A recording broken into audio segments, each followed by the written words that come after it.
Fernando at Stella ay mga mag-aaral sa unang baitang ng Rene Cayetano Elementary School. Tuwing araw ng pagsamba, sila ay maingat sa pagsunod sa mga wastong kilos sa loob ng puok dalanginan. Sinisigurado nilang tahimik at magalang silang nakikinig at sumasabay sa mga dasal.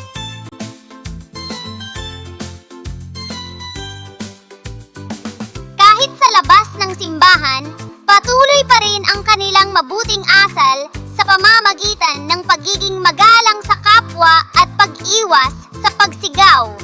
Sa ganitong paraan, natututo silang magpakita ng tamang gawi ng pagsamba, isang mahalagang aral na dala nila sa araw-araw.